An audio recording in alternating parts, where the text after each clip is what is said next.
इस वीडियो में हम बात करेंगे अगर आपने जुलाई 2023 सेशन में सेकेंड ईयर का या फिर थर्ड ईयर का री रजिस्ट्रेशन करवाया है तो आप सभी का जो एग्जाम है वो जून 2024 सेशन में होने वाले हैं। और इग्नू में ये रहता है कि एग्जाम देने से पहले आप जितने भी सब्जेक्ट का एग्जाम देना चाहते हैं पहले आपको उनका असाइनमेंट बना करके सबमिट करना होता है। तो आपके लिए इग्नू ने असाइनमेंट का क्वेश्चन पेपर अपडेट कर दिया है और आज मैं आपको डिटेल में बताने वाला हूँ कि आप असाइनमेंट का क्वेश्चन पेपर कैसे और कहाँ से डाउनलोड कर सकते हैं, आपके लिए वैलिड असाइनमेंट का क्वेश्चन पेपर कौन सा है और इसकी आप पहचान कैसे कर सकते हैं। और इससे भी इंपॉर्टेंट असाइनमेंट जमा करने की लास्ट डेट क्या है, आपका असाइनमेंट ऑनलाइन जमा होगा या फिर ऑफलाइन, इन सभी चीजों के बारे में डिटेल में जानकारी प्राप्त करने के लिए वीडियो को पूरा देखिए। और इग्नू से रिलेटेड सभी अपडेट और नोटिफिकेशन टाइम टू टाइम पाने के लिए चैनल को सब्सक्राइब करके बेल नोटिफिकेशन को ऑन कर लीजिए ताकि सभी अपडेट आपको मिलते रहे। अगर आपका बैचलर डिग्री का प्रोग्राम है या फिर मास्टर डिग्री का कोई भी प्रोग्राम है और आपने जुलाई 2023 सेशन में सेकेंड ईयर या फिर थर्ड ईयर का री रजिस्ट्रेशन करवाया है तो आपके लिए असाइनमेंट का क्वेश्चन पेपर इग्नू ने अपडेट कर दिया है। असाइनमेंट का क्वेश्चन पेपर डाउनलोड करने के लिए आपको इस वाली वेबसाइट पर आना होगा, लिंक मैंने नीचे दे रखा है। यहाँ पर आने के बाद आपको नीचे करना होगा तो यहाँ पर आपको एक टेबल मिल जाएगा। मास्टर डिग्री का क्वेश्चन पेपर डाउनलोड करने के लिए यहाँ पर क्लिक करेंगे और बैचलर डिग्री का क्वेश्चन पेपर डाउनलोड करने के लिए आप यहाँ पर क्लिक करेंगे। जैसे कि मैं यहीं पर क्लिक करता हूँ तो ये इस तरीके से ओपन होकर के आ जाएगा। अब यहाँ पर देखेंगे तो काफी सारे प्रोग्राम कोड दिए गए, सब्जेक्ट कोड दिए गए हैं और इन सभी को देख करके आप कंफ्यूज हो सकते हैं कि आपके लिए सही असाइनमेंट का क्वेश्चन पेपर कौन सा है। तो पहले यहाँ पर मैं आपको एक तरीका बताता हूँ। यहाँ पर मैं आपको अलग अलग क्वेश्चन पेपर दिखाता हूँ और उन पर क्या लिखा रहता है तो उनको देख करके आप खुद ही किसी भी क्वेश्चन पेपर की पहचान कर सकते हैं कि वो जो क्वेश्चन पेपर है आपके लिए वैलिड है या फिर नहीं। तो जब आप यहाँ से क्वेश्चन पेपर को डाउनलोड करेंगे तो यहाँ पर आपको इस तरीके से देखने को मिल सकता है। अगर क्वेश्चन पेपर पर जुलाई 2023 लिखा हुआ है तो इसका मतलब ये है कि ये जो क्वेश्चन पेपर है आपके लिए वैलिड है, यानी कि जिन्होंने भी जुलाई 2023 में एडमिशन लिया है या फिर री रजिस्ट्रेशन करवाया है ये क्वेश्चन पेपर उनके लिए वैलिड है। और यहाँ पर अगर जनवरी 2024 भी लिखा हुआ है तो इसका मतलब ये है कि जिन्होंने भी जनवरी 2024 में एडमिशन लिया है या फिर री रजिस्ट्रेशन करवाएंगे ये उनके लिए भी वैलिड है। तो अगर क्वेश्चन पेपर पर जुलाई 2023 लिखा हुआ है तो ये जून 2024 एग्जाम के लिए वैलिड है, इसको आप बना सकते हैं। और कुछ क्वेश्चन पेपर ऐसे भी होंगे जिस पर वैलिडिटी लिखा होगा। अगर वैलिडिटी में इस तरीके से लिखा हुआ है 1 जनवरी 2024 से लेकर के 31 दिसंबर 2024 तक वैलिड है तो ये जून 2024 एग्जाम के लिए भी वैलिड है, इसको आप बना सकते हैं। या फिर इस तरीके से लिखा हुआ है कि ये 1 जुलाई 2023 से लेकर के 30 जून 2024 तक वैलिड है तो ये जून 2024 एग्जाम के लिए भी वैलिड है। साथ ही में यहाँ पर आप जितने भी क्वेश्चन पेपर डाउनलोड करेंगे तो सभी पर असाइनमेंट जमा करने की लास्ट डेट लिखी होगी। तो अगर असाइनमेंट के क्वेश्चन पेपर पर लास्ट डेट 31 मार्च 2024 लिखा हुआ है या फिर 30 अप्रैल 2024 लिखा हुआ है तो ये क्वेश्चन पेपर भी जून 2024 एग्जाम के लिए वैलिड है, इसको आप बना सकते हैं। या फिर कुछ क्वेश्चन पेपर यहाँ पर आपको ऐसे भी देखने को मिल जाएंगे जिस पर सिर्फ 23-24 लिखा होगा। तो अगर 23-24 लिखा हुआ है तो ये भी जून 2024 एग्जाम के लिए वैलिड है, इसको आप बना सकते हैं और मार्च अप्रैल में सबमिट कर सकते हैं। लेकिन जब आप यहाँ से क्वेश्चन पेपर को डाउनलोड कर लेते हैं तो असाइनमेंट को लिखना शुरू करने से पहले आपको ये वीडियो जरूर देखना चाहिए, क्योंकि इग्नू की तरफ से एक नई गाइडलाइंस आई है जिसमें यह बताया गया है कि आपको असाइनमेंट कैसे बनाना होगा। असाइनमेंट बनाने की पूरी नई गाइडलाइंस आ चुकी है जिसमें काफी इंपॉर्टेंट चीजें बताया गया है कि आपको आंसर कैसे लिखना है, आंसर कैसे तैयार करना है, कैसे प्लानिंग करना है, कैसे प्रेजेंटेशन देना है। तो उसके लिए आप ये वीडियो देख सकते हैं, इस वीडियो का लिंक मैंने नीचे दे रखा है। यहाँ पर भी आप देखेंगे जैसे कि यहाँ पर आप देख सकते हैं अगर आपका बीएजी और बीए का कोई भी ऑनर्स का प्रोग्राम है तो आपका क्वेश्चन पेपर यहाँ पर मिलेगा। इसको आप ध्यान से देख लीजिए, ये आगे पीछे होता रहता है, ऊपर नीचे होता रहता है। जुलाई 2023 और जनवरी 2024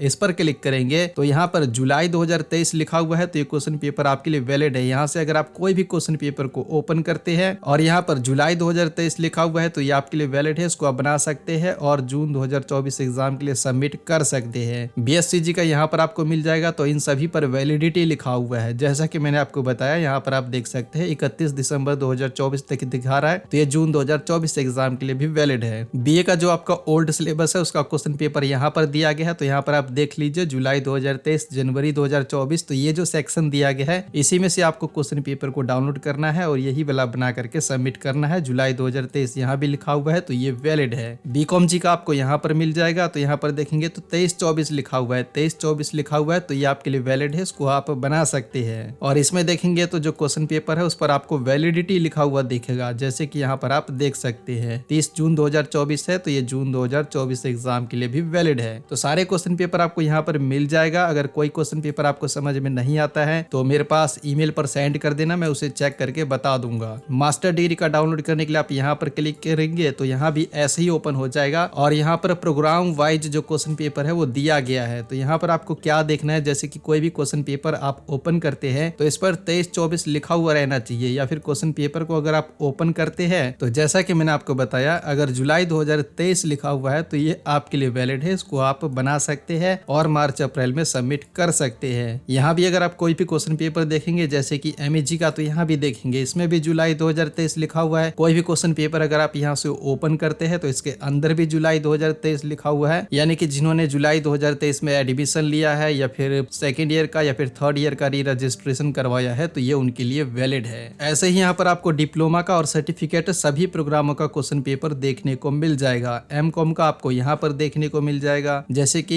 यहाँ पर आप क्लिक करेंगे, ये मैं आपको MCOM ओल्ड सिलेबस दिखा रहा हूँ। ओल्ड सिलेबस का कैसे करेंगे, तो जुलाई 2023 लिखा हुआ है तो ये वैलिड है। या फिर क्वेश्चन पेपर को आप ओपन करते हैं, इस पर लास्ट डेट देख लीजिए। जैसे कि बताया गया है कि जुलाई 2023 के लिए जून 2024, तो जून 2024 लिखा हुआ है तो ये आपके लिए वैलिड है, इसको आप बना सकते हैं, सबमिट कर सकते हैं। और वहीं बात करें असाइनमेंट सबमिशन के लास्ट डेट के बारे में, तो जून 2024 एग्जाम के लिए असाइनमेंट जमा करने की लास्ट डेट है 31 मार्च 2024। मार्च के फर्स्ट वीक से आप असाइनमेंट को सबमिट करवा सकते हैं, लेकिन ये जो लास्ट डेट है इसको एक्सटेंड किया जाएगा और आपको 30 अप्रैल तक असाइनमेंट सबमिट करने का मौका दिया जाएगा। असाइनमेंट को सबमिट कैसे कर सकते हैं, यानी कि आपका असाइनमेंट ऑनलाइन जमा होगा या फिर ऑफलाइन, तो उसका डिटेल आप इस वाले पेज पर आकर के चेक कर सकते हैं। लिंक मैंने नीचे दे रखा है और इसमें आपको यानी कि आपके रीजनल सेंटर वाले असाइनमेंट ऑनलाइन मोड में सबमिट लेंगे या फिर ऑफलाइन मोड में, तो उसका डिटेल आपको यहाँ पर देखने को मिल जाएगा। वेबसाइट को मैंने कब अपडेट किया है वो भी यहाँ पर बताया गया है। ऐसे जितने भी रीजनल सेंटर है जो असाइनमेंट को ऑफलाइन मोड में सबमिट लेने वाले हैं उनका डिटेल मैंने यहाँ पर पहले से ही अपडेट कर दिया, तो इसको आप देख सकते हैं। और बाकी के रीजनल सेंटर की तरफ से जो असाइनमेंट सबमिशन का मोड है कि आपका असाइनमेंट ऑनलाइन जमा होगा या फिर ऑफलाइन, तो मार्च में गाइडलाइंस आ जाएगा तो मैं यहाँ पर अपडेट कर दूंगा। तो उसके लिए जो पोस्ट है आप इसको टाइम टू टाइम चेक करते रहिए। बाई चांस अगर आपके रीजनल सेंटर की तरफ से असाइनमेंट सबमिशन का कोई भी मोड नहीं बताया जाता है तो जो भी आपका स्टडी सेंटर है स्टडी सेंटर पर जाकर के आपको अपना असाइनमेंट ऑफलाइन मोड में सबमिट करवाना होगा। तो इस वीडियो में इतना ही। अगर ये वीडियो आपको पसंद आया है तो लाइक कीजिए, शेयर कीजिए और इग्नू से रिलेटेड सभी अपडेट पाने के लिए चैनल को सब्सक्राइब करके बेल नोटिफिकेशन को ऑन कर लीजिए ताकि सभी अपडेट आपको मिलते रहे। और अगर आपको अपडेट और जल्दी चाहिए तो आप हमारे टेलीग्राम चैनल को भी ज्वाइन कर सकते हैं, लिंक मैंने नीचे दे रखा है। साथ ही साथ आपका कोई सवाल है तो नीचे कमेंट बॉक्स में बता सकते हैं।